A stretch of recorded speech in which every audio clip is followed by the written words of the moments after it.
Assalamu alaikum everyone, Aksa Malik here. I hope you all are fine and doing well. So our today's lecture topic is diglossia. So without any delay, let's get to the topic. Before moving to the actual topic, let's firstly understand that what do we mean by the term variety. Okay, so that we can understand the term diglossia, or either we can also say it diglossia, or there can be various pronunciation of this particular word. Okay, so let's discuss what do we mean by variety. As here's written that in sociolinguistics, language variety is a general term for any distinctive form of a language or linguistic expression. It means whenever we use a language in a different way, or whenever we use a different form of a language, that is called variety. Right. As further here is written that linguists commonly use language variety or simply variety as a cover term for any of the overlapping subcategories of a language, including dialect, register, jargon, and idiolect. Simply जब भी हम लोग language को कोई social difference हो, या कोई situation to situation difference हो, या कोई फील्ड टू फील्ड डिफरेंस हो, वो देखते हुए हम लैंग्वेज को चेंज करते हैं, तो that is called a variety. Okay, as like in simple we can say that here's written dialect is like whenever we change our language according to the society or according to the region, that is dialect.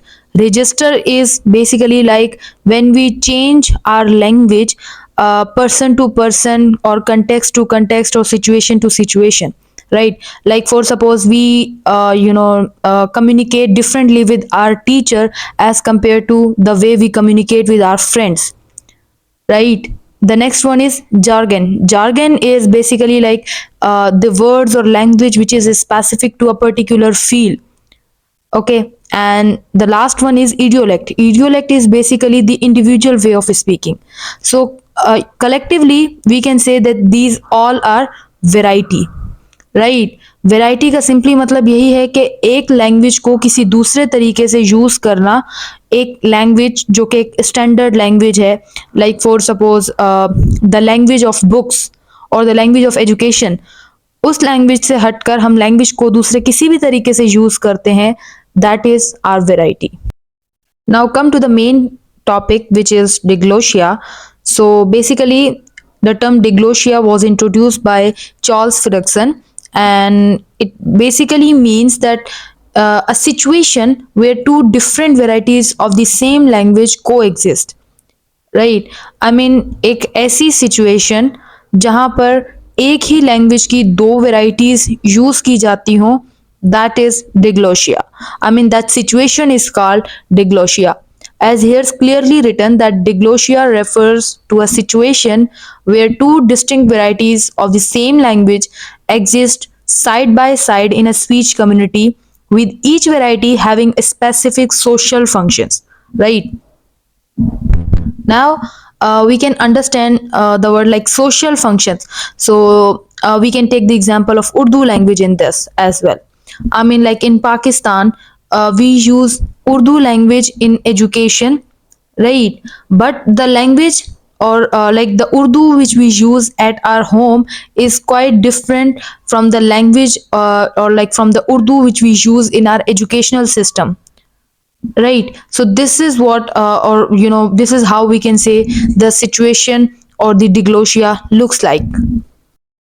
So as I mentioned earlier, that two varieties of the same language, so there is a thing that those two varieties obviously will not be of the same status, right?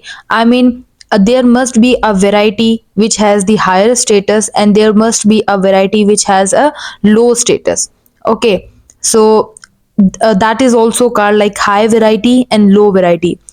Now let's say discuss that what are the functions of the high variety, or like what are the characteristics of high variety and then low variety. Firstly, look at high variety.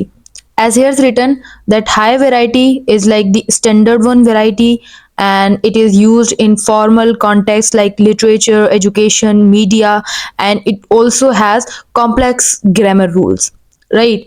And if we compare it with low variety, Here's written that low variety is like, a vernacular variety, and it is used in everyday conversations or like communication with a simple grammatical rules.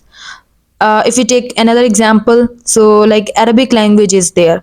I mean, the language or the Arabic language which is written in like in our religious book Quran, so that language is also called classical language, but that's not the Arabic which we use or which Arabs people use in their like, everyday communication, right? So the language of Quran, we can say that is of high variety, right? And the language or the Arabic language which Arab people use in their everyday communication or conversation, that is of low variety. That's all about today's lecture. If you still have any question or query, you can ask in comment box. Thank you.